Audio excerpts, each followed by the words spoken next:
Now, bringing you the very best in New Hampshire-based local music on IPMNation.com and 100.1 The Planet, this is Local Outbreak.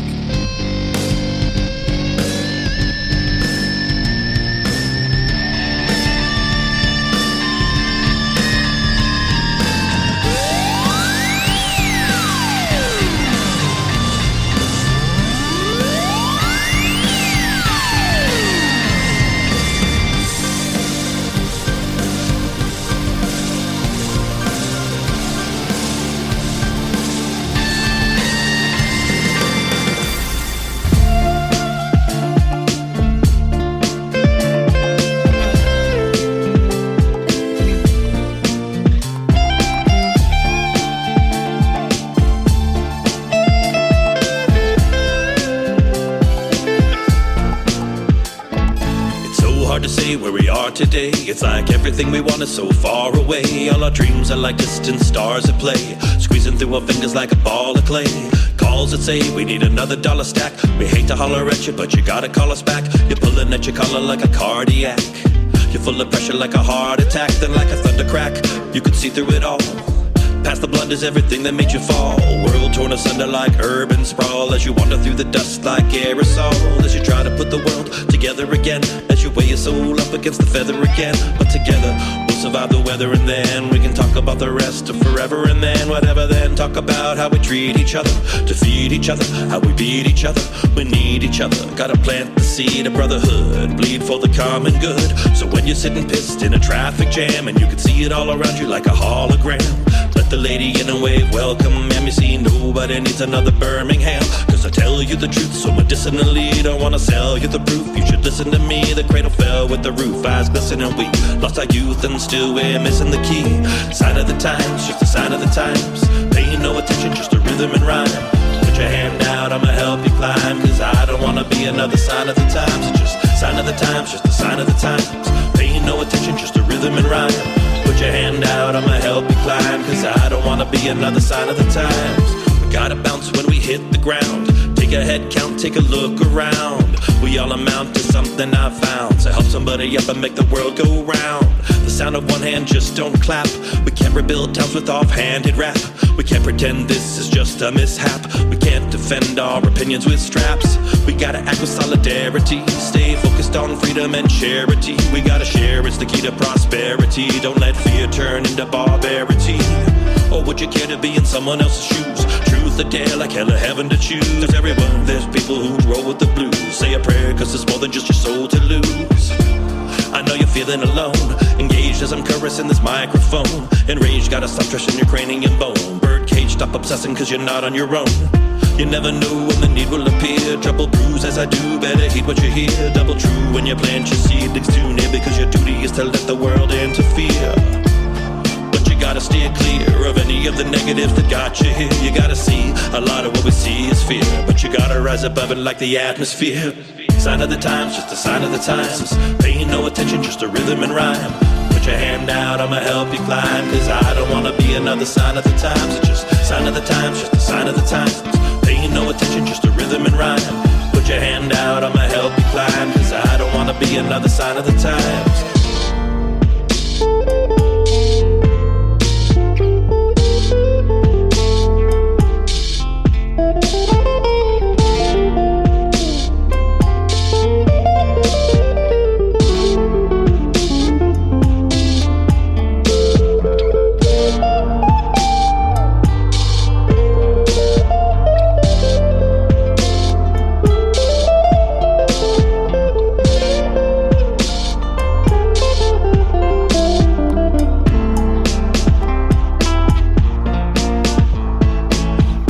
Dark before the dawn, so gather in the park with your parkas on.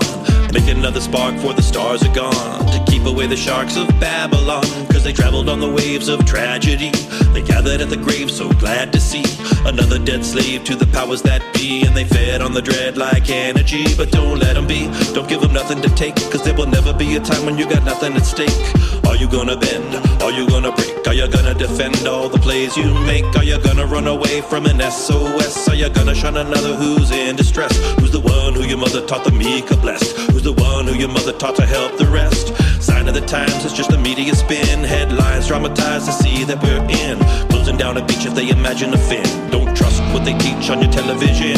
Sign of the times, it's just a line in the sand, designed to hide how close we all stand. But twice a day, the tide washes over the land, washes over the land, washes over the land. Sign of the times, just a sign of the times. Paying no attention, just a rhythm and rhyme. Put your hand out, I'ma help you climb, cause I don't wanna be another sign of the times. It's just sign of the times, just a sign of the times. Paying no attention, just a rhythm and rhyme. Put your hand out, I'ma help you climb, cause I don't wanna be another sign of the times. Sign of the times, just a sign of the times. Paying no attention, just a rhythm and rhyme. Put your hand out, I'ma help you climb, cause I don't wanna be another sign of the times. It's just sign of the times, just a sign of the times. Paying no attention, just a rhythm and rhyme. Put your hand out, I'ma help you climb, cause I don't wanna be another sign of the times.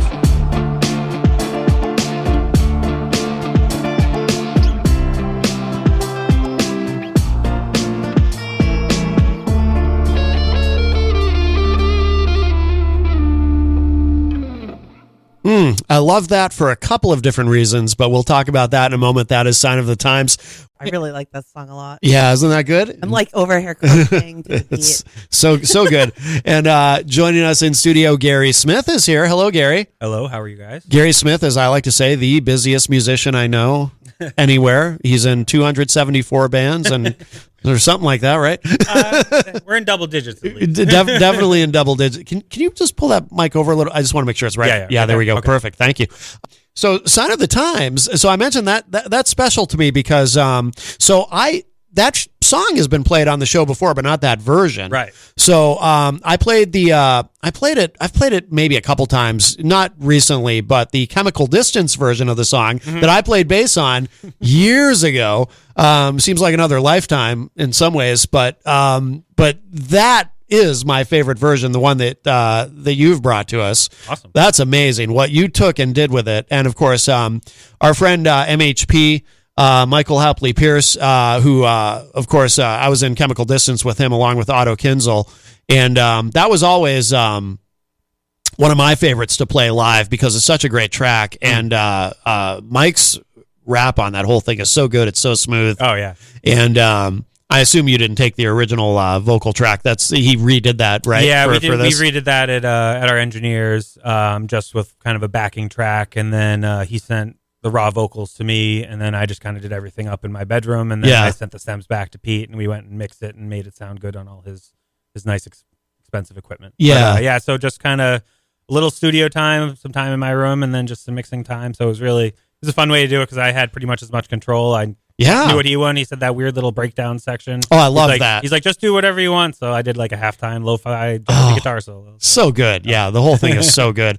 I think it's the third version of that song because I think it was originally a Litherman's song, a Litherman's Load, the hip hop duo that Mike had, MHP had, and then he brought it to Chemical Distance, and then brought it to you to do that. Like whose name is that officially under? Is that under? It will be released under Jam tomorrow. Okay, but it will be featuring Percussive Maintenance because that's my producer name. So so you'll be able to find it through my streaming stuff, which is all under Percussive Maintenance. Okay, but, just because me and Pete I did most of the production. Pete did the mixing and mastering. He did some little production stuff. So okay, but it'll be under Jam tomorrow. We have 3 or 4 other songs that should be coming out this year. That one and 2 other songs are basically mastered, ready to go. Okay, just waiting for some art and some other logistics. Two other Jam Tomorrow songs. 2 other Jam Tomorrow songs. Yeah, one with a guest. Actually, probably 3 other Jam Tomorrow songs. One with Michael Freeman, who's in Free Will, which is a little group around here. Yeah. He's playing drums. One's with Brian Murphy, who's my trumpet player buddy, who's been on some of my stuff, who's a Boston musician. He's amazing. He's playing trumpet on some stuff. So, yeah, we actually added him on drums, some stuff. So, like, he was hanging out with me. So I'm like, okay, you're going on a bunch of Jam Tomorrow songs. But yeah, we have, I think, 4 songs that should be coming out. Oh, wow. Probably fairly soon. Oh, fantastic! Including this one. Are there songs we would know from the show that you guys have played on the show? Yeah, Whole Wide World, the Rachel Love song. that. Yep, Yeah, that's good. pretty much ready to go. Good. White Whale, which I think we played here once. That's the one that me and Mike wrote when I was broken. Yes. Yeah. Yep. That one's pretty much recorded. I played piano on that. Okay. That's the one Mike Freeman plays drums on. And then 22.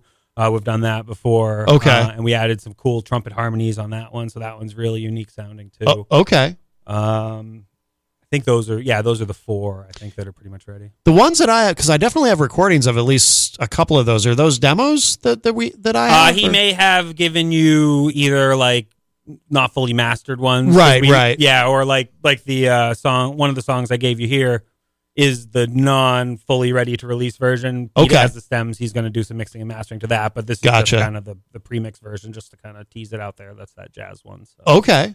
But yeah, that's probably what we did there. But yeah, now 22 is much further along. You may have played close to the studio version of White Whale. That would probably okay. Yeah.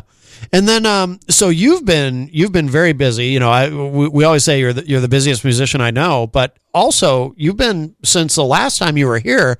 So you're now playing with Roots of Creation, right? Yeah, Roots of Creation and Grateful Dub. So that's huge. That's been a fun adventure for sure. Those guys are so fun to jam with, and it's nice to kind of see the next level of like band leader and like how Brett runs the band. It's given me good ideas in terms of like how to operate my things because he's just so like good at controlling what's going on stage. Yeah, and especially in something like that where there's like a lot of improvisation. Our New Year's Eve show, we did 2 of the 7 songs on our set list. He's like, let's do this instead. So, and then it's like, we'll hold a chord. He's like, let's see how we can get to this next part. He's like, okay, now go up a half step. Now go up a fourth. Now let's try to get to that. So it's like, no kidding. It's really all a lot of improvisation, which as a jazz nerd is right up my alley. Yeah. But yeah, no, it's been fun. It's met some crazy people, and they just released Werewolves of London for Halloween. I played bass on that. Oh, no kidding.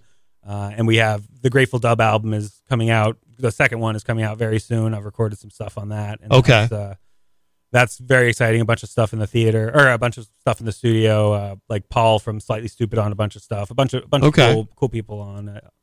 G Love on some stuff. So, yeah. It's been so fun, and we're doing a big Florida Southern tour February and March. Yeah. But yeah, I mean, we are playing a couple cool shows around here. February 6th and 7th, we're playing Flying Monkey in Plymouth. Excellent. And then Wally's on February 7th. Oh, very good. Both of those with Paul, the organist from Slightly Stupid opening for us. Okay. So nice. Those are definitely worth checking out. But yeah, no, it's been an awesome adventure, and all the guys at the band are so fun and so easy to play with. And yeah. Obviously, as a bass player, I care about the drummer, and the drummer is so easy to get along. Oh, really? And, yeah, that's good. After a few that's shows, crucial. we're locked in. It's good, awesome. Good. Now, how did that come about? Because you were like a fill-in, right? Yeah, exactly. I filled in actually with my engineer back in March at a show they had up in Sugar Bush, or one of the mountains up there. Oh, is it Sugarloaf? Is that Sugarloaf? Yeah. Okay. Yeah, and I just filled in with Brett on bass just for like a last minute show. Yeah. And then when they were looking for a bass player, because their bass player lives in Florida, and it was difficult for that. Pete recommended me. He's like, "Oh, Gary does all this weird jazz fusion stuff. Like, I can just dial it back and do some stuff." Yeah. And then once I did, he's like, "Okay, yeah, this will work." So then, we subbed in for a few shows, like up in Vermont and in New Jersey, and then towards the end of last year, we kind of made it official. Got some cool pictures. So it's definitely been an experience, and it's a lot of fun. It's I ended up doing probably, even though I only joined really in September, I did like 12 or 13 shows with them last year, and it was really fun to kind of lock in and kind of learn some new stuff. And obviously, I'm a nerd. I show up with all the sheet music because I like transcribe everything. Like, what are all these notes? I'm like, I write out all the. Do you? No kidding. Oh wow, it helps me learn. Like in school, taking notes helps you learn. I listen to it, I write it down, and then it's like locked in my brain as I picture writing out those notes. That makes sense. Yeah, interesting. It must be cool too to have something like that work out, because that probably wasn't something you thought was going to happen in 2025, right? That you'd end up playing with Roots of Creation and then become a member of the band. Right? Yeah, no, it definitely wasn't on my guest list of what I thought was going to happen. But I was really pleasantly surprised, and I mean, it's I love playing bass and playing bass with a bunch of guys who just love the music. Like you can't go wrong with that. And they've obviously been around for so long, over 20 years. Yeah. Brett and Tal have been doing it. So it's definitely it's cool to step into something like that. I mean, obviously my other bands like Fox and Flamingos, I've been building so long, and like it gives me ideas with how they operate in terms of transferring. And we got a new piano player with Fox and Flamingos last year too. Who's really? Also, he was I met him through Kevin Horan, who I know we did we did that show at the Bank of New Hampshire stage last year. Yeah. And I met his piano player who was in the Dave Matthews tribute band. Oh. And then our piano player was leaving because family stuff. Okay. So I'm like, hey, you should join us. So like he's in like Dave Matthews tribute band's like a national tribute band, and they're actually their manager's the same manager as Roots of Creation. Oh. So like it's all like this weird thing. So so now both of us are in, and so like that's kind of bump Fox up a little bit in terms of his professionalism, like having day sheets, having stuff much more organized instead of just kind of flying by the seat of our pants. So, sure. So that's definitely helped Fox get a lot of cool and better opportunities. Oh, that's fantastic. Great. I still love that song, Don't Be a Stranger. Oh my God. That is such a great song. Yeah, that's love Fox and the Flamingos. Is it hard to juggle all this? I mean, you must be, you strike me as someone who must be very organized, right? Because you've got so much going on. You have to be organized. It's in certain things. I'm very organized. It's organized chaos. Like I know exactly where I need to be, where I should be.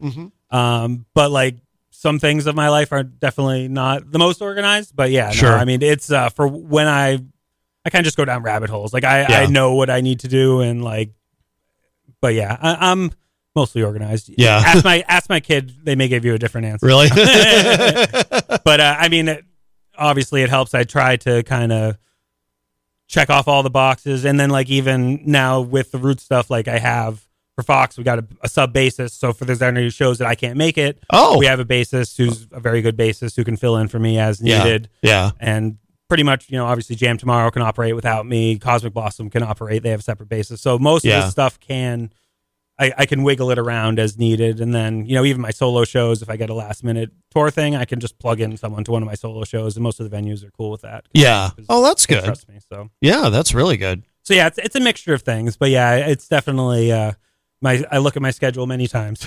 Yeah, I can imagine. And this is probably the busiest you've ever been, right? I mean, have you ever had a point where you were busier than you are recently? No, because I mean, I don't know if we've ever talked about it too much. I took a long break from music. So like when I was in high school, I was doing a lot of jazz, probably playing 30, 40 shows throughout high school and the beginning of college. Then I met my ex-wife, got into having a kid, having a family, and I didn't play music for 2003 to 2020 pretty much. Really? Yeah, so I didn't play music out for 17 years. That shocks me. Because I do recall, because you've been on the show several times, I do seem to recall you talking about a break, but I didn't realize it was that long. So 17 years? Yeah, so the first time I played out was during COVID. I played at 603 Brewery with the old piano player and the drummer from Fox and the Flamingos. I just sat in with them, and that was like the first time being back out. And then I started playing with Jam Tomorrow, and then Fox and Flamingos formed, and then it's just been a whirlwind. But yeah, like I was looking back, 2023, I did like 40 shows. Last year I did 120 shows. Yeah. Well, 2 years ago I did 120 shows, and then this year I did 210 shows. So yeah, I don't.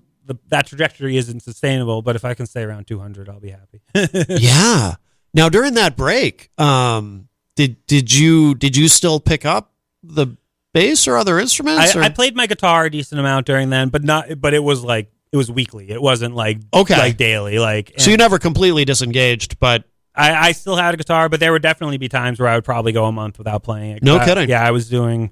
I mean, that was when I was super into car racing, and I was So that was part of it too. That kind of took away. But yeah, I mean, my ex-wife didn't necessarily love the music side of things, so even a lot of times when I would go to like pick up the guitar, that's when she'd turn on the TV or something. I was like, okay, I get it. So wow. So then I got divorced in 2020, and that's kind of what sparked me. And actually, MHP, we had some jams with my sister. Used to date Ernesto before she passed, and so we would jam at Ernesto's like garage, and that's how I originally met MHP, and that's how that all started. So that was probably like 2019 that we did that. 2018, 2019 we jammed for the first time, but that was like my first time even playing with anyone. Wow, for probably 14 years. Yeah. Wow, yeah. It's just mind blowing that you had such a long break, and now you're so busy. it's like it's like such a total life shift in that way. It really is. I mean, I wish I had been doing it the whole time, but also like I wouldn't be in the place because like obviously I was a car sales manager for a long time, okay, and stuff like that. So I have a little bit of stuff aside. So when I kind of took the plunge, yeah, I had some safety net where if I was 20 and taking the plunge, it wouldn't have ever worked. True. You know? Yeah. So it's kind of a blessing in disguise. And I know I have a lot of friends who've been doing music their whole lives, and Mm-hmm. some of them are more burned out than others. Where like I'm definitely burnt out from being a car salesman. So like this is like I still don't. I tell people I don't work. Like I just play music all year. Like it's not like I need a vacation. Like I'm playing music. Like, yeah, that's true. That's true. So it's you're doing what you love. Yeah, that's exactly what counts. Yeah, and that's what my parents when they were, or my mom when she was like 45, 50. They started a music store in Hollis. So like that was kind of their chasing their dream, leave the corporate world and start a music store. So she would be happy that I was doing what I'm doing. Yeah, no doubt, no doubt. If you're just joining us, Gary Smith is here with us. And should we play another track? You sent us a bunch of new stuff. Yeah, let's do the Heist tune. That'll okay. This is called Listen Here. Heist is a project I'm in. We play every first Wednesday of the month at Hermanos up in Concord. Oh, okay. We have a residency there. Play it. Panucci's a bunch too. They have a jazzy and kind of a rock side. I tend to stay on the jazz side. Okay. Because the rock side is usually on Saturdays when I already have gigs. Okay. But yeah, no, they're cool. They're under Heist Improvised Music on Facebook. Yeah, Curtis Arnett, Curtis Marden. What's his? Aaron, who does the kids concerts. Aaron. Oh, I can't think. But yeah, he's in it too. Okay. And, Randy Honeyman. There's a bunch of people in it. So it's a cool, Eric Bilodeau. It's a cool little combination. But yeah, this is one we recorded actually in basement in Concord. This is with Randy, Curtis Arnett on sax, Curtis Marden on drums, and me on bass and guitar. Okay, very good, very good. All right, so this is Heist. This is Heist. And the what's the track called? Listen. Yeah, Listen Here. Listen Here by Heist. All right, check this out.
I love that.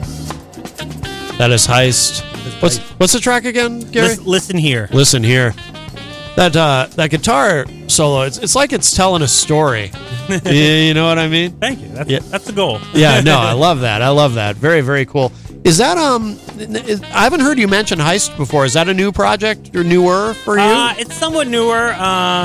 I kind of just same thing. I sat in with them at Hermanos just to start out because they needed someone to do some jazzy stuff. Yeah. And then Curtis is a bartender at Feathered Friends, so he'd sit in with me at Feathered Friends, and then we just kind of it all worked out. Curtis Martin, the drummer from this, has sat in with Cinnamon Jazz Trio, one of my other jazz groups too. So, okay.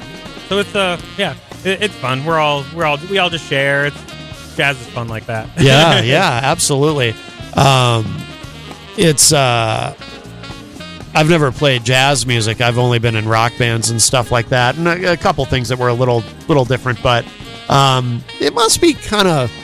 I imagine it to be liberating to have that kind of freedom with a project like that, where you can play in different configurations and and do a lot of improvising and all that. That must be really cool. No, it's definitely nice. I mean, I ran some jazz jams up at PCL for the last couple of years. And okay. Just people come in if you kind of has some semblance of how to play jazz. Like it's so, even though people think it's so like non-structured, it's so chaotic, like there is a lot of structure to it. So once you understand the structure, it's easy to just kind of plop in. Like Cinnamon Jazz Trio, we've played a bunch together. The last song, or one of the songs, she plays flute and our piano player on that, but we've never had a rehearsal because we just get up together and we're all tight. We all know how each other works at this point, so we can just play and put on an amazing show just because we know how to interact with each other. So that's fantastic. Yeah, it's very fun. If you're just joining us, Gary Smith is here with us and sharing some new music. So what's kind of the thing that takes up is Roots of Creation? Does that take up the most of your time in terms of, because we were talking earlier about how you have to be very organized with your calendar?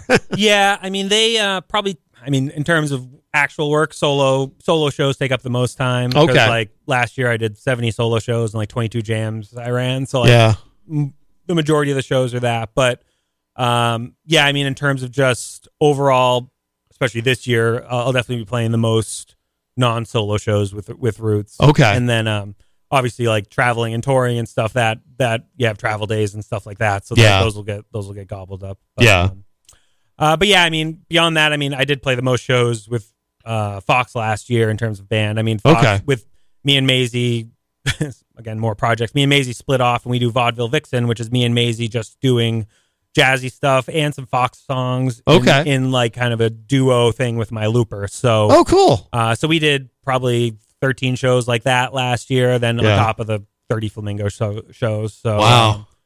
So I mean, me and Maisie are probably the most busy together, or me and Bob, because me and Bob play together a bunch.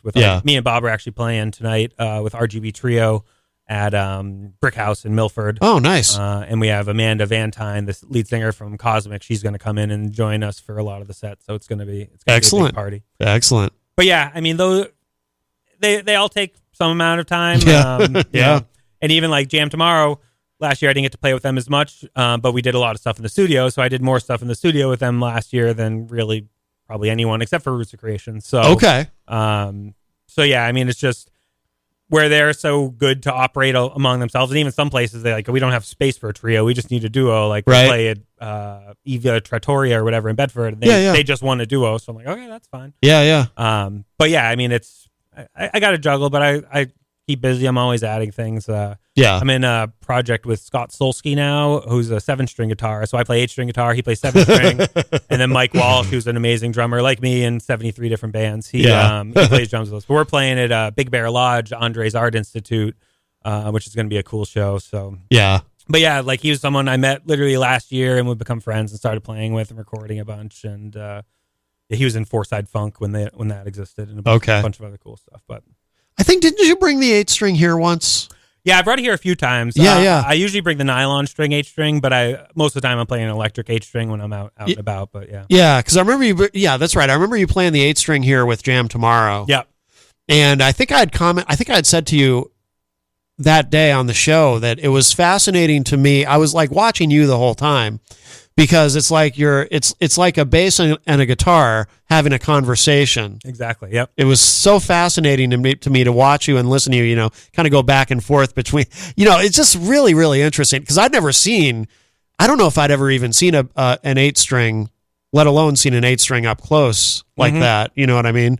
And to just watch you play it was fascinating to me. Thank you. Yeah, no, I mean, I try to kind of get the Charlie Hunter like pianist approach where you're kind of being like a pianist and combining the two as much as possible, but it's definitely a different world than piano. But I mean, it gives me some extra flexibility, and like, tonight with our RGB gig, it's just me and Bob. Bob plays guitar, I play the 8-string. Yeah. So we're just going back and forth. I'm playing bass and guitar. Sometimes he's singing, but he has like a bass patch on his thing, so he'll play bass while I play solo, and I've been teaching him how to play bass. So it's it throws people for a loop because like there's always bass going on, and neither of us have a bass. So.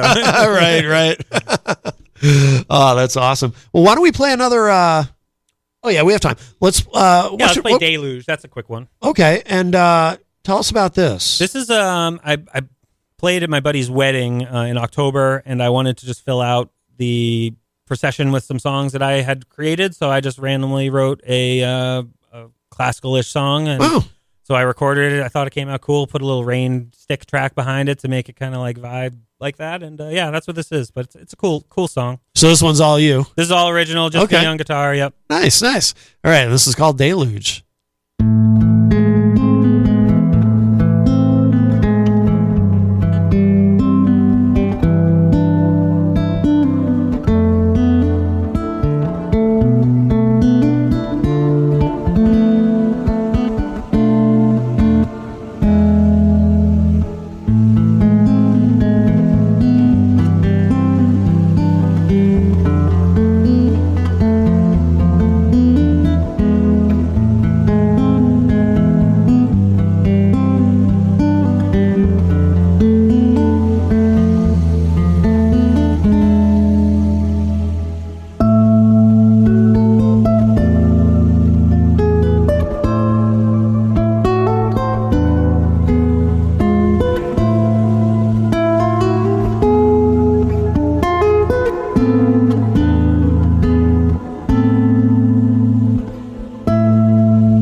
That is so pretty. Thank you. I really like that.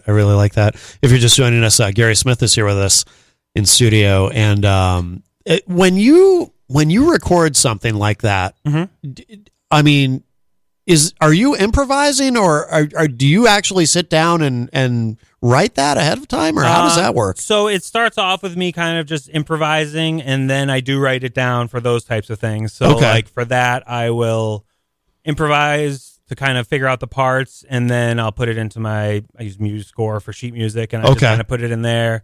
And then even though I can read music, then I convert it to tab so I can see if there's a better way to do any fingering. And interesting. If I'm doing something that could be more then once you see it in the tab, like you're like, oh, why would I go from here to here?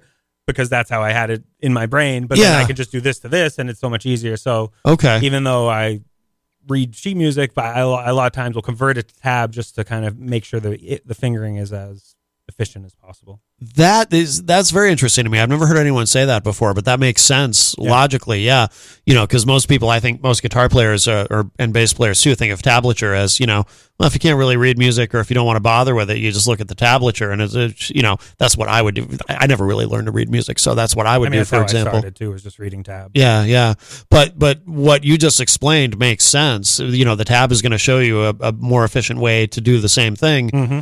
And obviously, I mean, that's one of the first things I learned when I took guitar lessons is, you want to be efficient with everything you do because that way you can do more. Right. So that makes total sense. That's really interesting. Does it ever change? So obviously when you look at the tablature, it's going to show you a more efficient way. Do you ever end up changing anything at that point, or? Yeah, I've definitely changed some things because once I put it to that, I'm like, why would I go from here to here? And then I won't change the notes per se, but just where I'm putting them. And so if I was on the first fret, I might go to the sixth fret to make it more efficient coming from the fourth fret instead of going down to the first, go up to the sixth or something like that. So I do change kind of how I play once I do that. And then once I do the final recording, I've kind of already figured out all that aspect of it. So, okay. That is kind of the most efficient way that I could have played that song. Yeah. But yeah, no, that's kind of how on songs like that. Again, all the songs are a little different. There are definitely ones that are more improvisatory, but though that's kind of more of not a classical guitar song, but kind of a take on that type of classical stuff.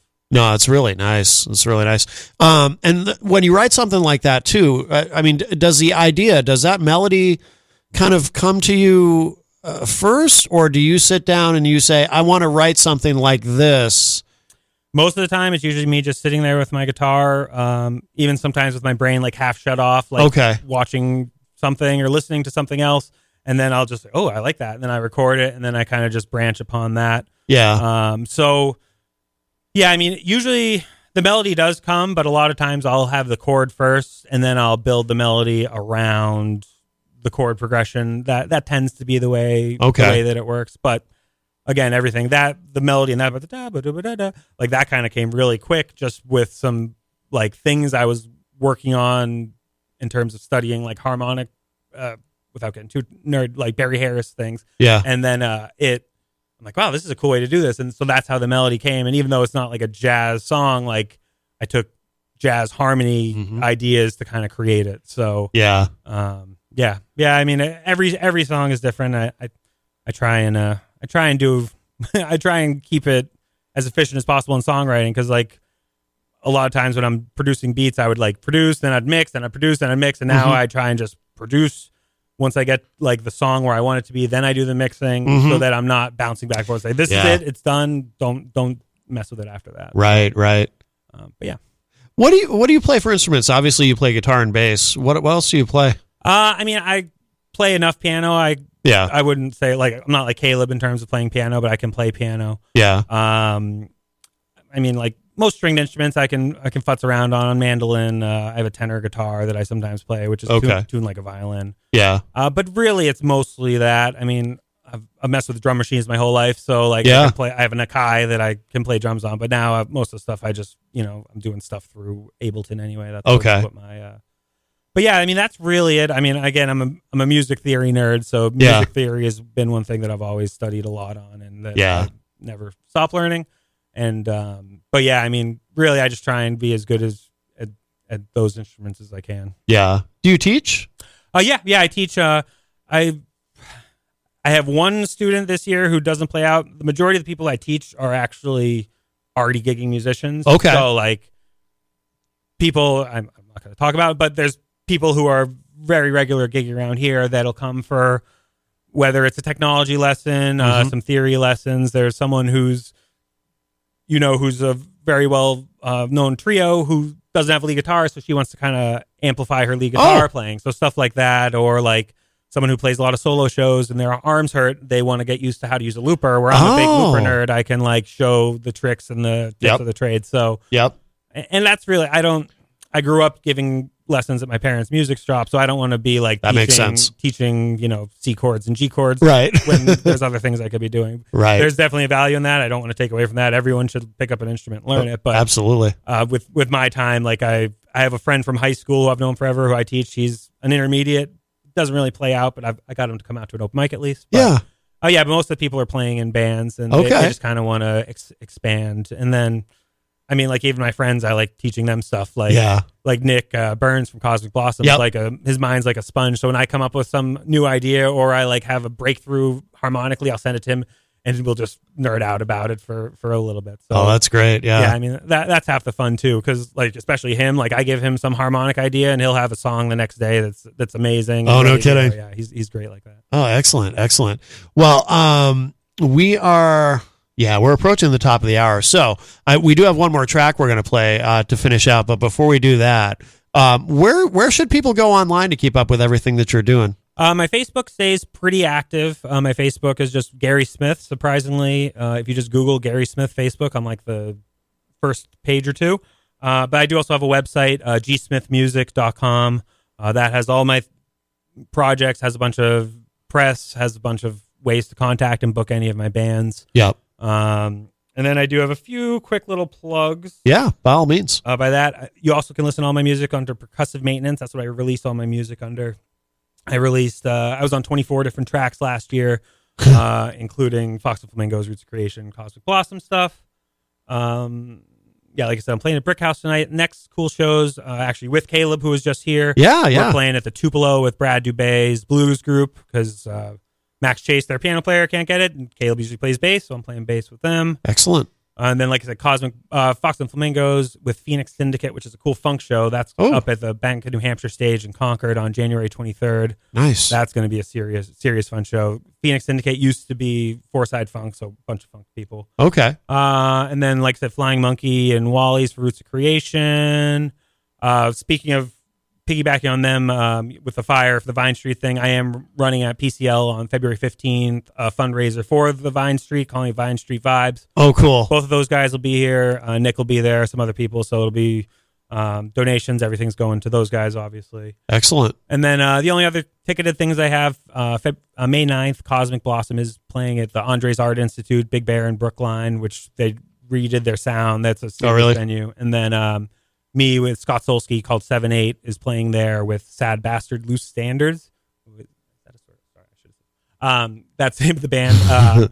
They do like jazzy covers of stuff. That's Mike Effenberger and Chris Claxton, two well-known jazz nerds. So okay, yeah. So those are the cool things coming out. But yeah, G Smith Music, Percussive Maintenance, and Gary Smith on Facebook. Outstanding. And what should we know about this? So Pedal Boat, is that the name? Pedal Bike is the name of this Pedal song. Bike. Yeah, sorry. This is another original. I wrote this one and I played it with my Cinnamon Jazz Trio, which is me, Cinnamon, and Joe Verga. But me and Scott Solsky and Mike Walsh are also in a jazz trio, so we combined forces. So we have Cinnamon on flute, Joe on piano, me and Scott going back and forth between 7 and 8 string bass and guitar, or 7 8 string guitar, and then Mike Walsh on drums. Okay. And yeah, it's just an original. We have 3 songs like this that are coming out this year.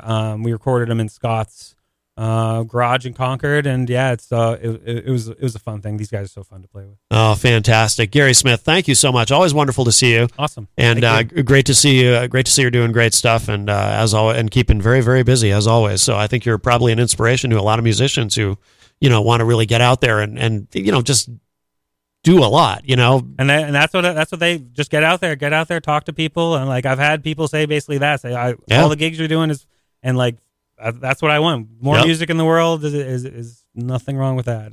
Well said. Well said. It's not a competition. Exactly. All right. Thank you, Gary. And this is Pedal Bike.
Bye.